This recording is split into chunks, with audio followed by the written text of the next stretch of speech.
Alright, so this is the 5th in my model building tutorial series, and today I'm going to start what will be the first in a series of videos of a basic build walkthrough. I've gone ahead and chosen a Bandai SD Gundam kit, as in my experience Bandai kits have generally been on the relative easier side, and again this is about as easy as I can find. When you first get a kit, it will typically more or less look like this. Just a bunch of parts on runner trees. Now, for this video, I'm basically going to build this kit over the next series of videos. So let's get started. Alright.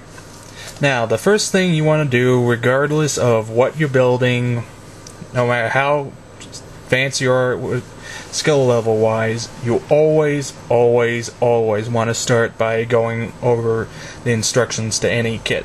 You want to go through them front to back, get an idea of where any potential trouble areas might be, areas you need to build things a little differently, and so forth.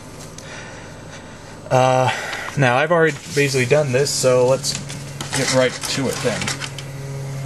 Now, I usually start these types of kits with by first building the head, or more or less basically just going in order.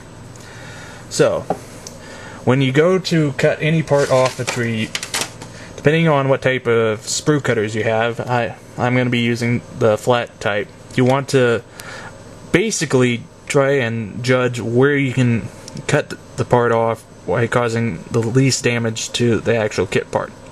Now, with these flat heads, you can get in really nice and close to the part you're going to cut.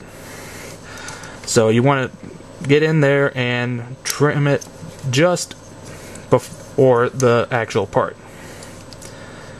On the head. Now, I'm doing this a little quick just because I'm a little more experienced with this, but yeah, definitely try to get in there and cause as little damage to the part. Now, if you can't easily get your clippers in, it's probably best to clip the part further away so that you're not potentially damaging the part. Now, one nice thing about Bandai kits is that it's pretty obvious how they're supposed to fit together, and typically they'll just snug together. Now, you may have noticed that I didn't do any real cleanup work, and that's because I'm going to be gluing this part together first. So it's kind of pointless to do any sanding and finishing stuff to it if I'm just going to be gluing. Now, I'm using the tester's glue, as I talked about earlier. So what you want to do with this glue is run it around the edge of where the parts are going to meet up, and you want to get it on both parts, as it will essentially start eating away a little at the plastic a little, make it sort of mushy. And so and with this stuff it's about a 20-second wait, and once it's good and started to set up, as you can tell, you want to just squeeze and try and get them together as much as possible. As you may or not be able to see on camera, there's basically like a sticky residue around where the seam is, and that's a good sign, as it means the parts are getting together. You also want to make sure that any details do line up between the two parts. Alright, now set that aside and let it cure up. Alright, just gonna go by the part tree listing. Alright.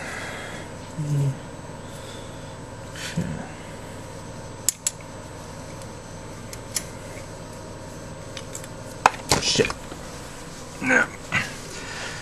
Yeah, also be careful not to drop stuff, as stuff can and will easily get lost, and I can attest to that way too many times, unfortunately. Okay. Now, for parts that you know you're not going to be gluing right away, or parts that have slightly smaller sub-assemblies, you generally, it's a good idea to give them a little run over with the X-Acto blade. And generally, you can see that. Generally, you want to just run the blade along any possible seam lines or where the pour stub is, as this will just slowly wear it down. Now, you can also sand it, but depending on the size of the part, that can potentially be easier said than done, and just in general, sometimes it's just quicker and easier to just use an X-Acto blade to do it. Now, since I'm gluing these parts, I'm not gonna sand them or clean them up just yet. So again, assemble, and then get your glue and just get it in.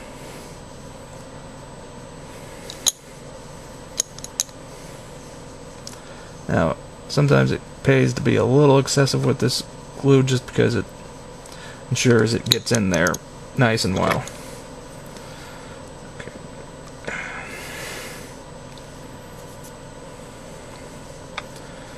Alright.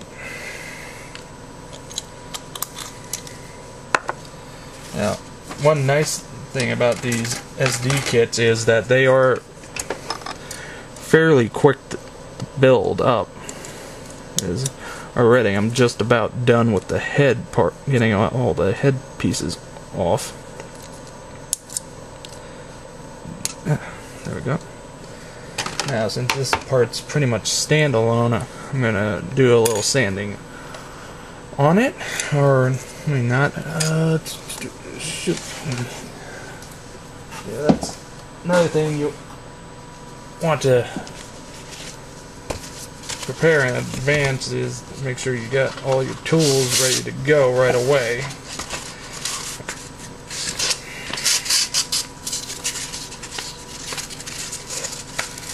Else you'll just end up wasting a little time. And actually, I'm thinking I'm just about out of time on this set, so I guess I'll end it here for now. Come back for part 2.